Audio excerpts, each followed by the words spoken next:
जब जुबैदा की शादी हुई तो उसकी उम्र 25 बरस की थी।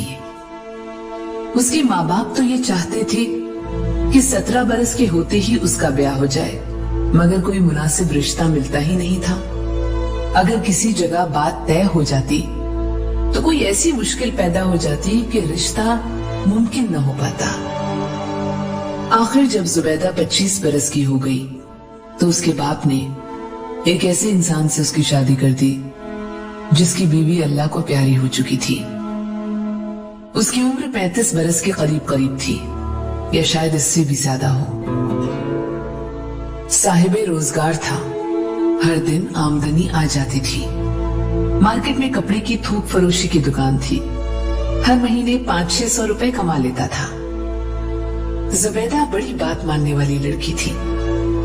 उसने अपने वालिदैन का फैसला मंजूर कर लिया, चुनांचे शादी हो गई और वो अपने ससुराल चली गई।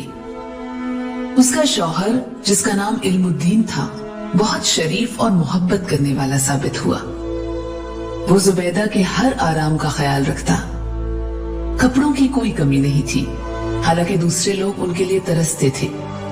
40,000 और 3B के लट्ठे, शनून और 2 घोड़े की बॉस्की के थानों के थान जुबैदा के पास मौजूद थे। वो अपने मैके हर हफ्ते जाती। एक दिन गई तो उसने चौखट पे कदम रखते ही मातम की आवाज सुनी।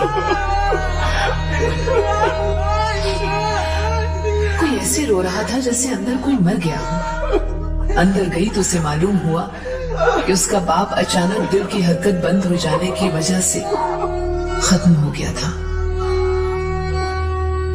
अब जुबैदा की माँ अकेली रह गई। घर में सिवाय एक नौकर के और कोई भी नहीं था। जुबैदा ने अपने शौहर से दरखास्त की कि अगर वो इजाजत दे दे तो वो अपनी बेवा माँ को अपने पास बुला ले। इल्मुद्दीन बोला, इजाजत की क्या बात करती हो? ये तुम्हारा घर है और तुम्हारी माँ मेरी माँ है। जाओ उन्हें ले आओ। सामान वगैरह लाने का बंदोबस्त मैं अभी किए देता हूँ। जुबैदा बहुत खुश हुई। वो तांगे में गई और अपनी माँ को साथ ले आई। इल्मुद्दीन ने सामान उठवाने का बंदोबस्त कर दिया था, चुनांचे वो भी पहुंच गया। घर काफी बड़ा था, 2-3 कमरे खाली पड़े थे। जुबैदा की माँ के लिए कुछ सोच विचार के बाद एक कमरा खास कर दिया गया। जुबैदा की माँ बहुत एहसानमंद थी और अपने दामाद के अच्छे सलूक से बहुत खुश थी। उसके जी में कई मर्तबा ये ख्वाहिश पैदा हुई कि वो अपना सारा जेवर, जो कई हजारों की मालियत का था, अपने दामाद को दे दे कि वो अपने कारोबार में लगाए और ज्यादा कमाए। मगर वो तबीयतन कंजूस थी। एक दिन उसने अपनी बेटी से कहा, मुझे यहाँ आए 10 महीने हो गए और मैंने अब तक अपनी जेब से 1 पैसा भी खर्च नहीं किया है। हालांकि मेरे पास तुम्हारे मरहूम बाप के छोड़े हुए 10,000 रुपए मौजूद हैं और जेवर अलग। जुबैदा अंगीठी के कोयलों पर फुल्का सेक रही थी।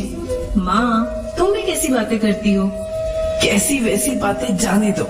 मैंने ये सब रुपए और जेवर इल्मुद्दीन को दे दिए होते, मगर मैं चाहती हूँ कि तुम्हारा कोई बच्चा पैदा हो तो ये सब कुछ उसको तोहफे के तौर पर दूं। जुबैदा की माँ को इस बात का बड़ा ख्याल था कि उसकी बेटी के यहाँ अभी तक बच्चा क्यों पैदा नहीं हुआ है। उसकी बेटी की शादी हुए 2 बरस हो चुके थे, मगर बच्चे की पैदाइश के आसार ही नजर नहीं आते थे। वो जुबैदा को कई हकीमों के पास ले गई। उसने जुबैदा को कई माजून, कई पुड़ियां, कई दवाइयां खिलवाई, मगर खातिर खा नतीजा बरामद न हुआ। फिर उसने पीर फकीरों से रुजू किया। टोने टोटके इस्तेमाल किए गए, तावीज और धागे भी, मगर मुराद पूरी न हुई। आखिर जुबैदा तंग आ गई। एक दिन उसने उकताकर अपनी माँ से कहा, छोड़ो इस किस्से को, बच्चा नहीं होता तो ना हो। उसकी बूढ़ी माँ ने मुंह बिसोर कर कहा, बेटा ये बहुत बड़ा किस्सा है। तुम्हारी अक्ल को मालूम नहीं क्या हो गया है। तुम इतना भी नहीं समझती हो कि औलाद का होना कितना जरूरी है। इसी से तो इंसान की जिंदगी का बाग सदा हरा भरा रहता है। मैं क्या करूं? बच्चा पैदा नहीं होता तो इसमें मेरा क्या कसूर है? कसूर किसी का भी नहीं बेटी, बस सिर्फ एक अल्लाह की मेहरबानी चाहिए। जुबैदा खुद अल्लाह मियाँ के हुजूर हजारों मर्तबा दुआएं मांग चुकी थी कि वो अपने फजलो करम से उसकी गोद हरी कर दे, मगर उसकी उन दुआओं से कुछ भी नहीं हुआ था। जब उसकी माँ ने हर रोज उसके साथ बच्चे की पैदाइश के मुताल्लिक बातें करना शुरू कर दी, तो उसको ऐसा महसूस होने लगा कि वो बंजर जमीन है जिसमें कोई पौधा उग ही नहीं सकता। रातों को वो अजीब अजीब से ख्वाब देखने लगी, बड़ी ऊट पटांग किस्म के।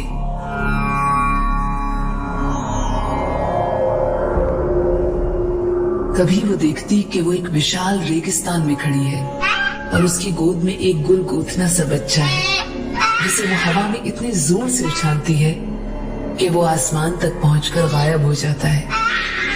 कभी वो देखती कि वो ऐसे बिस्तर में लेटी हुई है जो नन्हे मुन्ने बच्चों के जिंदा गोश्त से बना हुआ है। ऐसे ख्वाब देख देख कर उसका दिलो दिमाग परेशान हो गया था, अपना संतुलन खो बैठा था।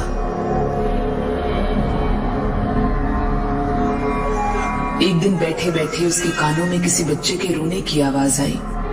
उसने अपनी माँ से कहा, ये किसका बच्चा रो रहा है? उसकी माँ ने अपने कानों पर जोर देकर बच्चे के रोने की आवाज सुनने की कोशिश की और जब उसे कुछ सुनाई न दिया तो उसने कहा, कोई बच्चा रो नहीं रहा है। नहीं माँ, रो रहा है, बल्कि रो रो के उसकी बुरी हालत हो गई है। या तो मैं बहरी हो गई हूँ या तुम्हारे कान बजने लगे। जुबैदा खामोश हो गई, लेकिन उसके कानों में देर तक किसी पैदा हुए बच्चे के रोने और बिलखने की आवाज आती रही। उसने कई बार ये भी महसूस किया कि उसकी छातियों में दूध उतर रहा है, मगर उसने इस बात का जिक्र अपनी माँ से न किया। जब वो अंदर अपने कमरे में थोड़ी देर आराम करने के लिए गई तो उसने कमीज उठाकर देखा कि उसकी छातियां उभरी हुई हैं। बच्चों के रोने की आवाजें उसके कानों में अक्सर टपकती रहती। वो समझ गई थी कि ये सब वहम है।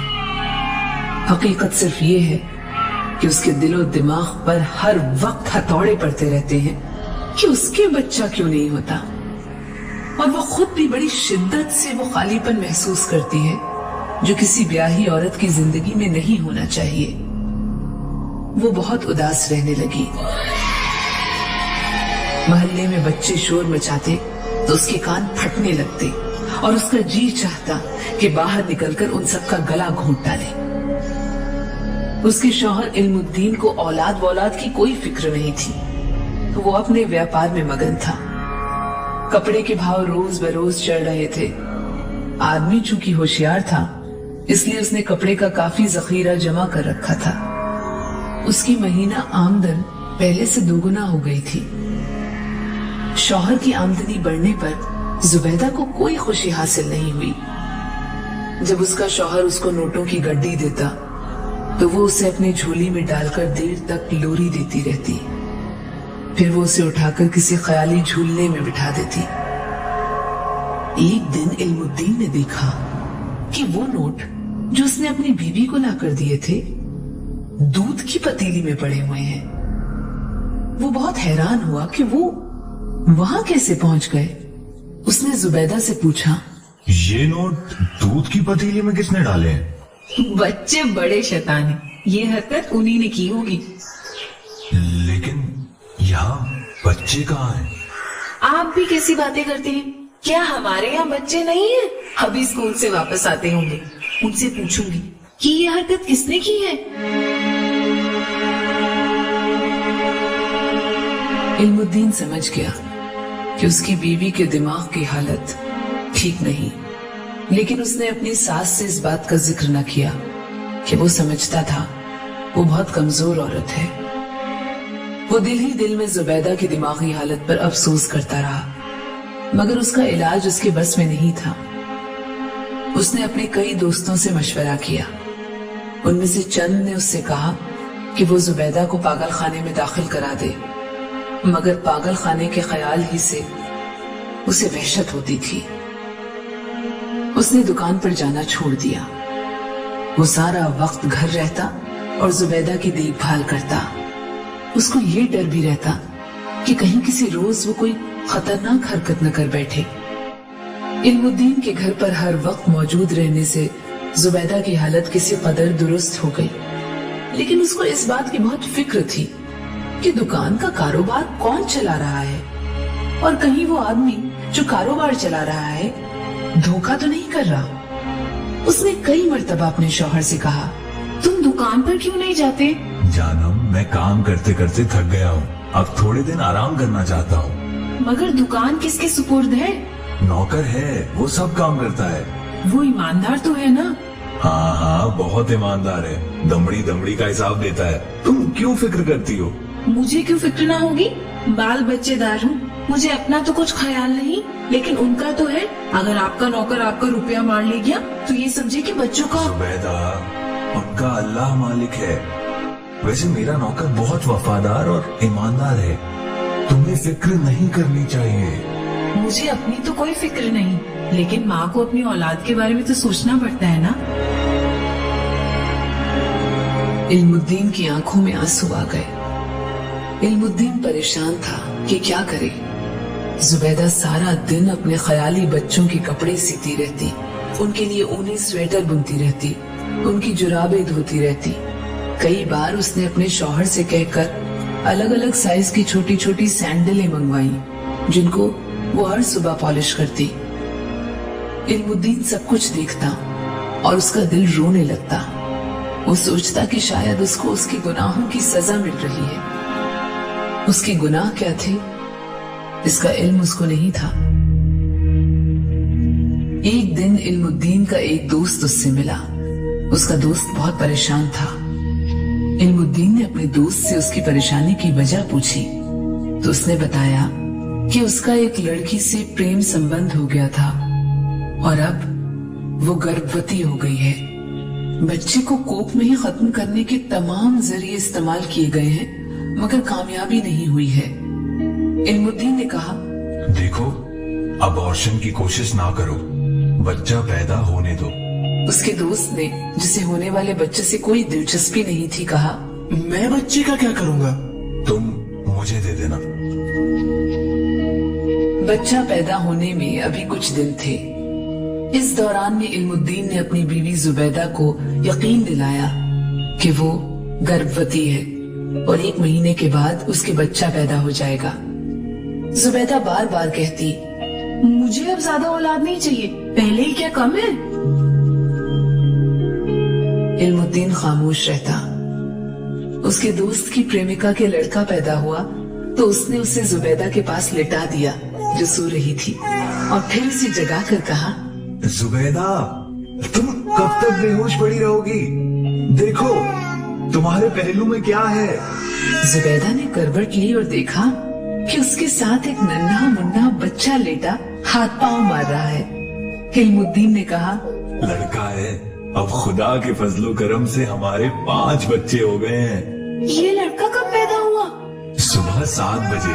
और मुझे इसका इल्म ही नहीं। मेरा ख्याल है दर्द की वजह से मैं बेहोश हो गई थी। हाँ, ऐसी ही कुछ बात थी, लेकिन अल्लाह के फजलो करम से सब ठीक हो गया है।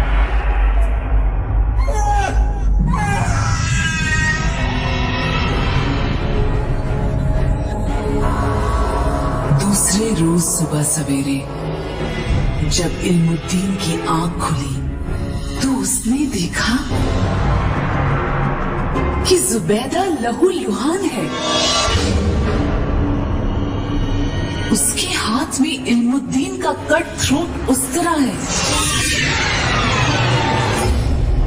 और वो अपनी छातियां काट रही है। इल्मुद्दीन ने आगे बढ़कर जुबैदा के हाथ से उस तरह छीन दिया। ये क्या कर रही हो तुम? जुबैदा ने अपने पहलू में लेटे हुए बच्चे की तरफ देखा और कहा,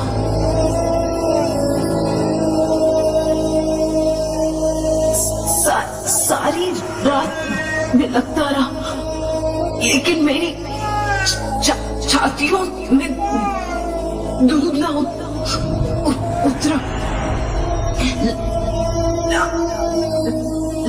सकते हैं एसपी।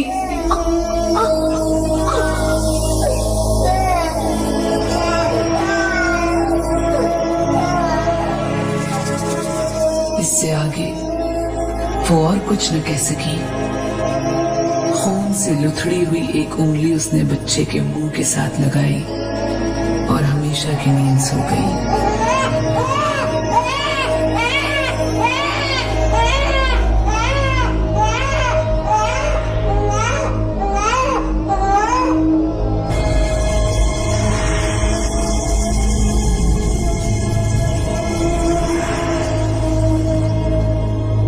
मोहताज है एक औरत की पहचान आज भी, पैदाइश से लेकर मौत तक। सर पे बाप, पति, बेटे का साया होना चाहिए, वरना जानी जाएगी एक यतीम, नाजायज, आवारा या बांझ, एक जिंदा